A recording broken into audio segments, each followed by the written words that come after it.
Shalom Indonesia, salam Nusantara dari Sabang sampai Merauke, dari Miangas sampai Pulau Rote. Saya kembali menyapa bapak-bapak, ibu-ibu, saudara-saudara yang kekasih, bapakku, ibuku, saudara-saudaraku, rekan-rekanku, handai tolan, sanak pemilik keluarga, dan lain sebagainya. Senang bertemu di sore hari ini. Doa dan harapan saya, kita senantiasa tetap mendapat kekuatan dari Tuhan, dan kita taruhkan iman dan harapan kita terus kepada Tuhan apapun yang sedang terjadi. Karena di hari-hari ini kita melihat beberapa negara sedang mengalami masa yang sangat sulit, ya, dan termasuk juga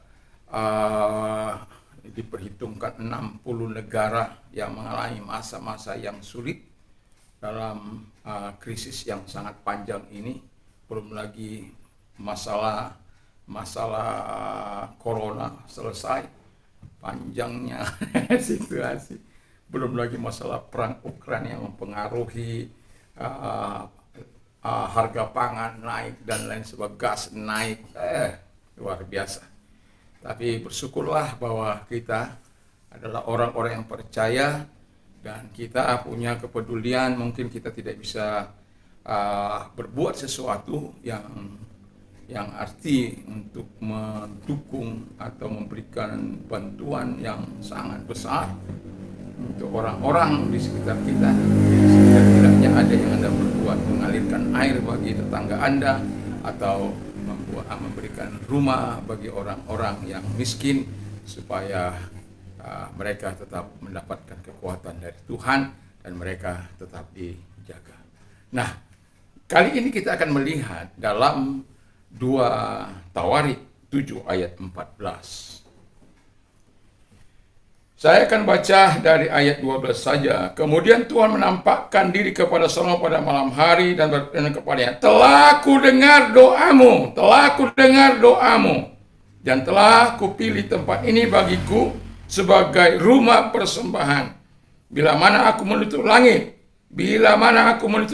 sehingga tidak ada hujan, dan bila mana aku menyuruh belalang memakan habis hasil bumi, dan bila mana aku melepaskan penyakit sampar di antara umatku, dan umatku yang atas namaku disebut merendahkan diri, berdoa, mencari wajahku, lalu berbalik dari jalan-jalannya jahat, maka aku akan mendengarkan dari sorga dan mengampuni dosa mereka, serta memulihkan negeri mereka."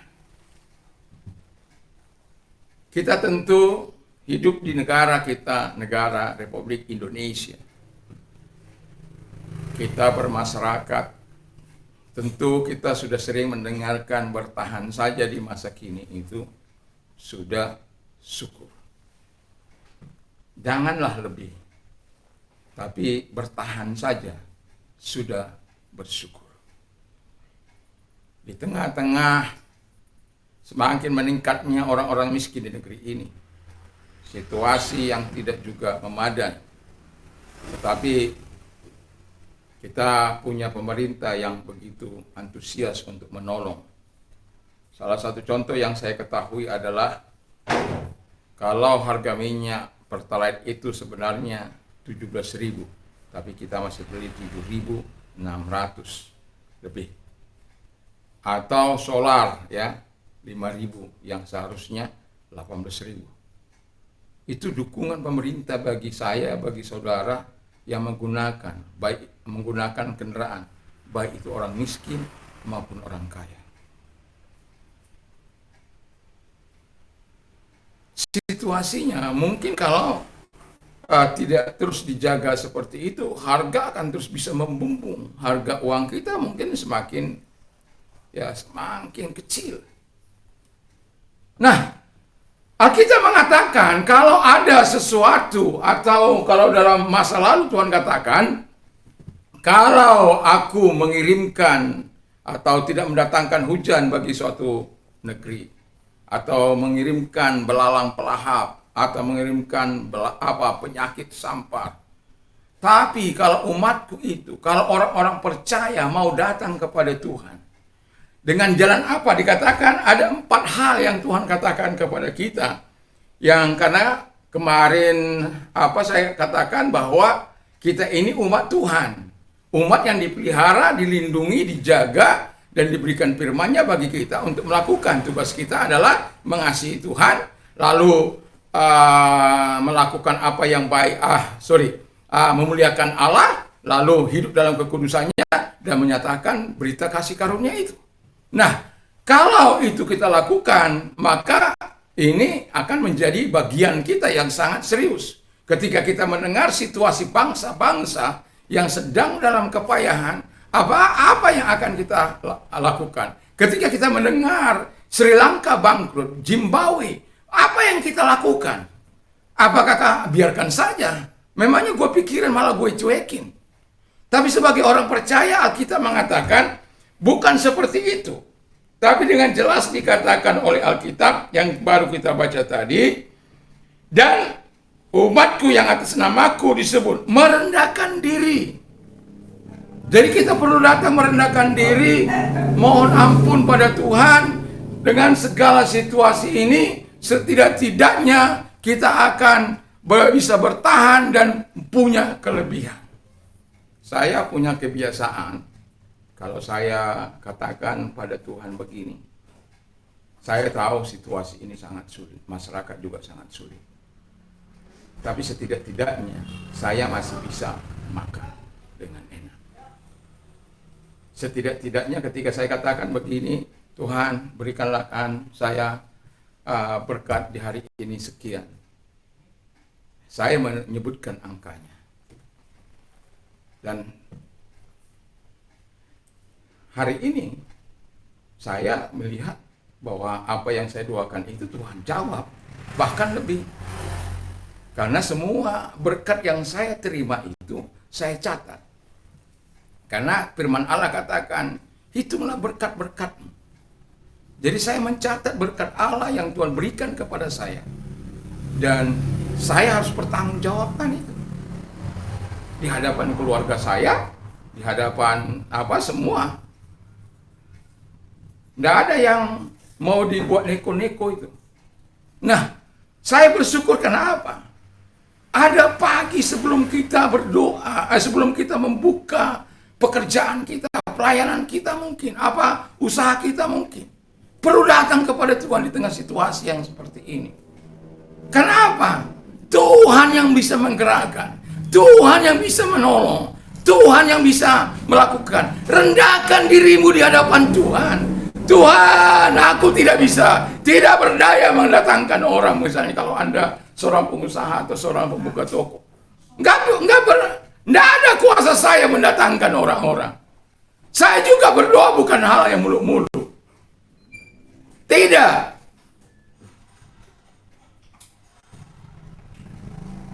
Misalnya satu contoh, ya, kalau beli beras 10 kilo Tuhan, lalu kemudian ada bisa belanja lah, ya gitu. Di tengah-tengah situasi yang sangat sulit ini, tapi saya bisa melihat kebaikan Tuhan, kemurahan Tuhan, pertolongan Tuhan itu. Jadi jangan pernah abaikan doa itu. Bangun pagi-pagi, berdoa berseru kepada Allah. Wekermu pasang jam 4 kurang 5.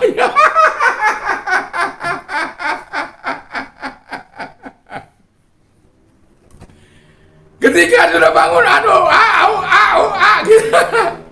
Bangun. Rendahkan diri di hadapan Allah. Sujud di hadapan Allah. Merendahkan diri bukan karena hanya bentuk tubuh kita yang harus ini ke lantai, bukan. Bukan. Tapi itu penting, sikap tubuh kita juga penting. Tapi hati kita yang paling dalam ini loh. Siapa yang mengetahui hati kita, pikiran kita, hidup kita? Siapa yang mengetahui? Tuhan. Jadi rendahkan. Jadi Tuhan katakan, kalau mereka merendahkan diri, umatku loh, bukan Simon. Ya kalau Simon mah untuk pergumulan pribadi, ya tidak ada masalah. Tapi yang menjadi masalah itu adalah pergumulan bagaimana bisa menyalakan api doa ini, sehingga kepedulian kita untuk berdoa bagi bangsa-bangsa itu menjadi bagian hidup kita. Kesusahan mereka juga kita punya imbas. Ukraina berperang, kita punya imbas. Harga gas naik. Itu kalau nggak disubsidi pemerintah, nggak tahu sudah harganya berapa. Kita masih bisa beli dengan murah. Haleluya. Haleluya. Puji Tuhan. Apakah kita mau biarkan atau kita orang Tuhan tolonglah negara ini, negara tetangga saya.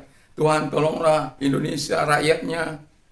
Sehingga ini tidak dipakai momen untuk melakukan hal-hal yang jahat, hal-hal yang memfitnah pemerintah, hal-hal yang ya janganlah ya. Kita berdoa, kita minta kemurahan Tuhan supaya memberkati. Kita punya kekayaan yang sangat luar biasa, bisa dikelola dengan baik. Haleluya. Merendahkan diri. Lalu yang kedua kata Alkitab bahwa supaya kita ini setelah merendahkan diri berdoa. Alkitab tadi yang di ayat di atasnya sebelumnya, aku telah mendengar doamu. Doa siapa? Doa dari Salomo untuk membangun bait Allah itu, untuk sesuatu yang menyenangkan hati Tuhan. Haleluya. Itu sebabnya berdoalah. Rendahkan diri, berdoa kepada Tuhan. Supaya ketika kita berdoa, betul-betul tangisan jeritan kita kepada Tuhan itu menjadi bagian yang tidak terpisahkan. Masihkah kita bisa menangis untuk keselamatan orang? Masih kita bisa menangis untuk kehancuran negara-negara supaya mereka bisa pulih kembali. Tidak saling gontok-gontokan. Tidak saling mencara. Tidak melakukan keonaran-keonaran, tidak. Memang tajam-tajamnya pisau, kalau lapar katanya, kampung tengah ini, lebih tajam perut itu.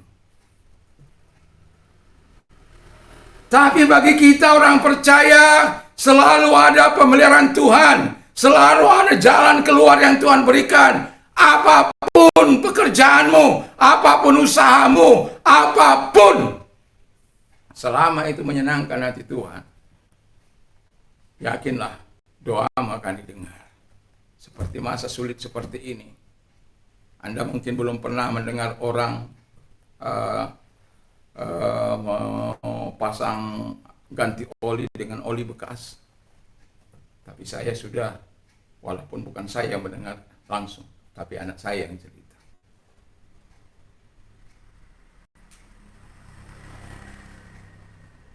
Anda mungkin belum mendengar bagaimana orang mengalami kehidupan yang sangat luar biasa. Mie dibagi beberapa orang, satu Indomie, hanya untuk sekedar bertahan hidup. Situasi, kondisi yang begitu luar biasa. Mari kita berdoa. Mari kita berdoa. Kita merendahkan hati di hadapan Tuhan. Mohon supaya Tuhan berkemurahan terus menjaga Indonesia. Karena kita berada di negara Republik Indonesia. Perlulah gereja Tuhan diberkati oleh Tuhan, dapat bisa menjadi saluran berkat bagi yang lain. Haleluya. Umatnya diberkati oleh Tuhan, supaya umatnya dapat berbuat sesuatu bagi orang lain. Setiap pribadi diberkati oleh Tuhan, supaya bisa setidak-tidaknya menolong orang-orang di sekitarnya.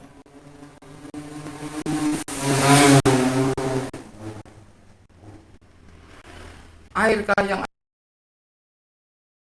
rumah Anda kah? Kebun Anda kah? Saya bukan hanya ngomong, tapi saya sudah lakukan.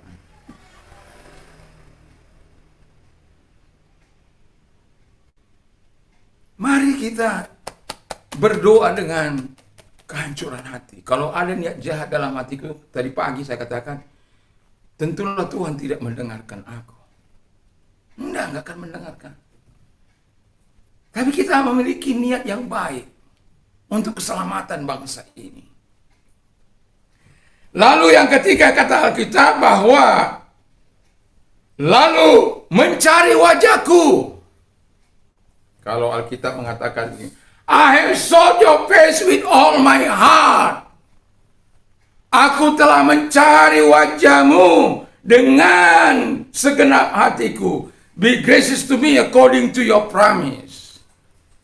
Berkemurahanlah kepadaku menurut janjimu. Allah konsisten menepati janjinya. Manusia boleh lalai, manusia boleh gagal menepati janjinya, tapi Allah tidak akan pernah gagal untuk menepati janjinya.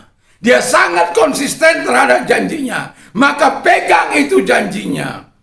Makanya Alkitab mengatakan tadi itu ayat tadi Mazmur 119 ayat 58. Ayat 31-nya, I hold fast your statute, O Lord. Aku telah menggenggam erat-erat peringatan-peringatanmu, hukum-hukummu.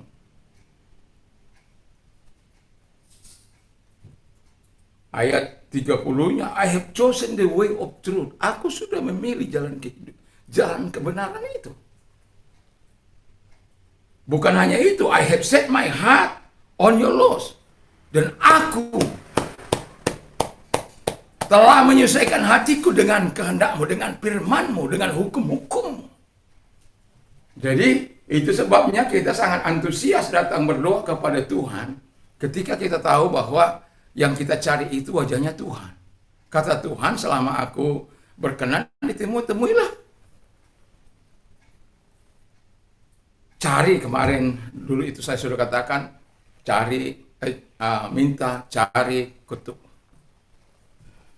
Nanti bisa dengar di situ bagaimana orang yang mencari wajah Tuhan itu. Kita katakan oleh Tuhan mencari wajah Tuhan. Dengan bagaimana? Dengan segenap hati. Supaya apa? Kasih karunia Allah itu nyata kita nikmati. Karena apa? Kita selalu datang kepada Dia, merendahkan hati, berdoa, merendahkan hati, berdoa, merendahkan hati, berdoa, merendahkan hati, berdoa. Lalu kemudian mencari wajahnya. Lalu apa? Berbalik, yang terakhir adalah berbalik dari jalan-jalannya yang jahat. Kembali, ya. Berbalik dari jalan-jalannya yang jahat. Kalau Anda baca Yesaya 59, begitu garangnya Tuhan untuk membasmi orang-orang yang memberontak kepada Tuhan. Tapi kalau Anda baca ayat-ayat terakhir, maka akan Anda temukan bagaimana Allah mengejar, mengasihi orang-orang yang datang bertobat kepada Dia. Begitu luar biasanya Tuhan itu. Enggak ingat-ingat pelanggaranmu, enggak ingat apa yang sudah engkau lakukan. Tapi Dia akan datang, bahkan dikatakan, aku taruh firmanku dalam mulutmu, aku taruh rohku dalam hatimu. Haleluya. Nah, kalau itu kita lakukan dengan segenap hati, maka kita akan menikmati segala kebaikan Tuhan. Maka Tuhan akan mengatakan begini, aku telah dengar doamu. Tuhan, makanya tema kita walaupun saya sebut, Tuhan telah mendengar doamu. Jadi kalau Tuhan telah mendengar doamu, berarti kamu harus semangat dong. Apa yang diminta oleh Tuhan, apa yang dinasihatkan oleh firman Allah, itu kita lakukan supaya sama seperti Dia mengatakan kepada Salomo, Dia juga mengatakan kepada kita, Simon, telah kudengar doamu. Haleluya. Kemarin saya katakan kan begini, apa yang ingin engkau lakukan? Apa yang ingin aku lakukan kepadamu? Kalau saya yang ditanya sekarang ini, apa yang ingin aku lakukan kepadamu? Selamatkan bangsaku, ekonomi bangsaku, usaha anak-anak bangsaku, pekerjaan anak-anak bangsaku. Saya akan katakan, Tuhan tolong semua anak bangsaku. Supaya apa? Semua hidup dalam damai sejahtera Tuhan, dalam kebaikan Tuhan, dalam kemuliaan Tuhan, dalam kemurahan Tuhan. Karena Tuhan sudah berjanji kalau kita melakukan itu tadi, keempat hal tadi, maka Dia akan katakan kepada kita, Ayat yang ke-14, dan aku akan mendengar dari surga dan mengampuni dosa mereka, serta memulihkan negeri mereka. Sekali lagi saya bacakan. Aku akan mendengar dari surga, terus mengampuni mereka, lalu menyembuhkan negeri mereka. Mendengar, ya, mengampuni, lalu memulihkan negeri mereka.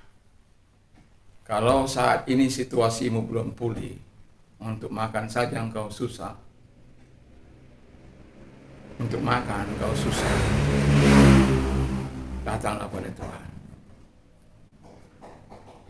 Tuhan, akibat dampak ekonomi bangsaku yang seperti ini, bencana yang terjadi seperti ini bukan kemauan pemerintah kami, bukan keinginan bangsa kami juga. Tapi bukan juga bangsa kami saja yang mengalami. Semua bangsa-bangsa punya dampak. Tapi karena aku ini milikmu, kau katakan aku memelihara engkau. Haleluya. Kau katakan engkau menjaga aku. Kau katakan engkau melindungi aku. Allahku akan mencukupi segala kebutuhan menurut kekayaan dan kemuliaan dalam Kristus Yesus. Now to our God and Father be glory forever and ever. Sekarang kepada Allah Bapa saja kemuliaan selama-lamanya.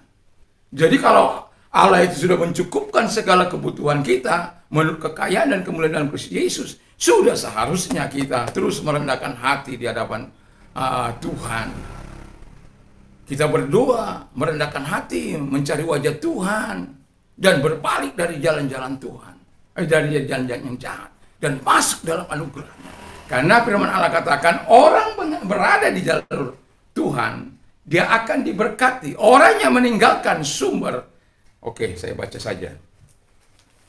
Orang yang meninggalkan sumber itu akan malu, tapi orang yang berada dalam sumber itu mendapatkan kehidupan yang baik.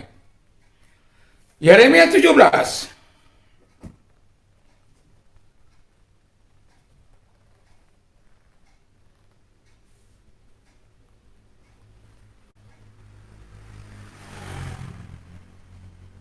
Ayat 13. Ya pengharapan Israel Tuhan, semua orang yang meninggalkan engkau akan menjadi malu. Tentu Anda tidak ingin menjadi malu, bukan? Lalu kemudian, orang-orang yang menyimpang daripadamu akan dilenyapkan dari negeri. Tentu Anda tidak ingin dilenyapkan, kan?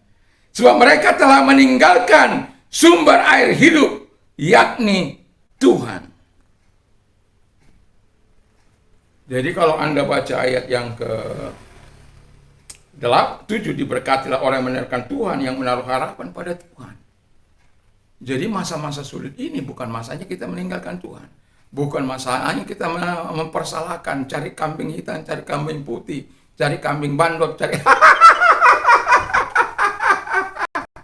Artinya hanya untuk membenarkan diri kita, nggak perlulah, ya. Lakukan aja kehendak Tuhan, supaya apa? Kita menikmati yang terbaik dari Tuhan. Dan tentu engkau rindu mendengarkan. Telah aku dengar doamu, Simon. Haleluya. Apa yang kau minta telah ku dengar, Simon, telah ku kabulkan. Haleluya. Haleluya. Haleluya. Kesusahanmu telah aku dengar. Aku akan menyelesaikannya bagimu. Haleluya, ya senang kan? Tapi datang kepada Tuhan dengan sungguh-sungguh. Bahkan firman Allah katakan tadi, aku mendengar, mengampuni, dan memulihkan. Jangan mau meninggalkan sumber kehidupan itu. Tapi pegang teguh kebenaran itu. Pegang teguh janji Allah itu.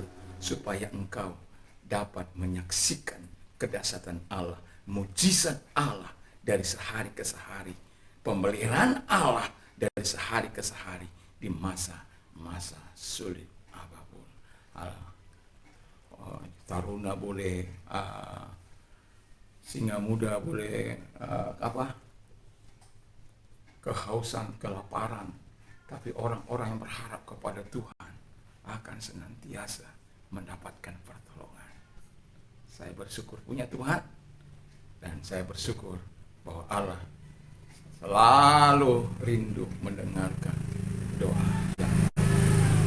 Naikkanlah dengan merendahkan hati, berdoa, mencari wajah Tuhan, berbalik dari jalan-jalan yang jahat. Nantikan Tuhan berkarya dalam hidup. Mari kita duduk kepada kita berdoa. Terima kasih Bapa di surga, kami bersyukur, kami berterima kasih bahwa Engkau telah berjanji bagi kami ketika kami berdoa kepada Tuhan. Tuhan siap mendengarkan doa kami. Telah ku dengar doamu Simon, telah ku dengar doamu umatku, telah ku dengar doamu gerejaku, telah ku dengar doamu. Dan aku akan mendengar, mengampuni, dan memulihkan Indonesia. Itu yang kami harapkan Tuhan. Indonesia pulih oleh karena Tuhan. Gerejamu pulih oleh karena Tuhan. Kami pulih oleh karena Tuhan. Bukan karena siapa-siapa. Hanya karena Tuhan. Terima kasih Bapa di surga. Olehnya, mari terus Engkau menyatakan kebaikan bagi kami semua, kemurahan bagi kami semuanya, pertolongan bagi kami semuanya, sehingga kami tetap melakukan apa yang baik di mata Tuhan dan rindu terus bersekutu dengan Engkau. Segala pekerjaan si jahat yang menghalangi kami datang kepada Tuhan, kemalasan, ketidakgairahan, kami perintahkan keluar. Tapi biarkan roh kami menyala-nyala dalam Engkau Tuhan. Biarkanlah roh api doa ini menyala bagi Indonesia, menyala bagi bangsa-bangsa. Namamu kami muliakan, namamu kami tinggikan. Terima kasih Bapa di surga, terima kasih Roh Kudus. Yang lemah Tuhan kuatkan, yang sakit Tuhan sembuhkan, yang mau mengalami pertolongan Tuhan tolong mereka semuanya. Di dalam kasih-Mu kami mendapat anugerah yang besar. Kami bersyukur dalam nama Yesus, haleluya, amin. Salam Indonesia, salam Nusantara. Tuhan Yesus memberkatimu.